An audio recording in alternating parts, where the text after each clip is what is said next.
পিছিয়ে পড়ছে কিনা বিএনপি, এমন আতঙ্ক থেকে মির্জা ফখরুলরাও পড়া শুরু করেছেন টুপি পাঞ্জাবি। বলতে শুরু করেছেন, আমি আপনাদের সঙ্গে আছি, আপনাদের জন্য কাজ করবো, এখানে যেন ইসলাম ঠিক মতো প্রতিষ্ঠা লাভ করতে পারে সেই চেষ্টা আমি অবশ্যই করবো। আল্লাহ নবীজির নাম। প্রশ্ন হলো, ভোটের আগে এমন কৌশলী প্রচারণা না বোঝার মতো লোক কি আছে এখনো বাংলাদেশে? এই 2026 সালে এসে সেই প্রাচীন কৌশলের পুনরাবৃত্তি কতটা খাচ্ছে আসলে ভোটাররা? বিএনপির এক নেতা বলেছিলেন তার কথাই নাকি আল্লাহর হুকুম। আমি যা বলবো এখানে তাই আইন আল্লাহর হুকুম। তারেক রহমান 25 তারিখে 300 ফিটের মঞ্চে দাঁড়িয়ে নবীজির নামই নিলেন বেশি। বিষয় হচ্ছে, এই বিষয়গুলো কি নতুন? না, বছরের পর বছর ধরে চলে আসছে এমন সংস্কৃতি। ধর্মকে ব্যবহার করে ভোটের মাঠ দখল করার এহেন রাজনীতি দেশের জন্য কতটা কল্যাণকর তা নিয়ে বরাবরই প্রশ্ন উঠেছে। ধর্মভীরু মানুষের কাছে ফেলা হচ্ছে নানা ধর্মীয় টোপ, কাজও হয়েছে ঢের।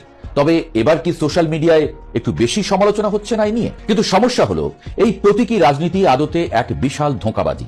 এটি ভোটারদের মধ্যে ক্ষণস্থায়ী এক বিভ্রম তৈরি করে, কিন্তু দীর্ঘমেয়াদে কোনো টেকসই বিশ্বাস স্থাপন করতে পারে না। যখন একজন ভোটার দেখেন যে নির্বাচনের আগে হিজাব বা টুপি পরা প্রার্থীটি ভোট শেষ না হতেই আবার আগের বিলাসী এবং ধর্মহীন জীবনে ফিরে যাচ্ছেন, তখন রাজনীতি ও রাজনীতিবিদদের উপরে তাদের শ্রদ্ধা উঠে যায়। এই ভণ্ডামি শুধু রাজনীতির ক্ষতি করছে না, বরং ধর্মের পবিত্রতাকেও প্রশ্নবিদ্ধ করছে।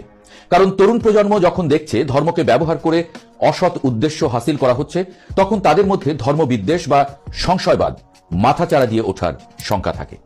নাগরিক হিসেবে আমাদের এখন সিদ্ধান্ত নিতে হবে, আমরা কি আবেগের জোয়ারে ভেসে ভণ্ডামিকে প্রশ্রয় দেব, নাকি যুক্তির কষ্টি পাথরে যাচাই করে যোগ্য নেতৃত্ব বেছে নেব? 2026 সালের বাংলাদেশ চায় এমন এক রাজনীতি যেখানে ধর্মের দোহাই নয়, বরং সততা এবং যোগ্যতাই হবে নেতার মাপকাঠি।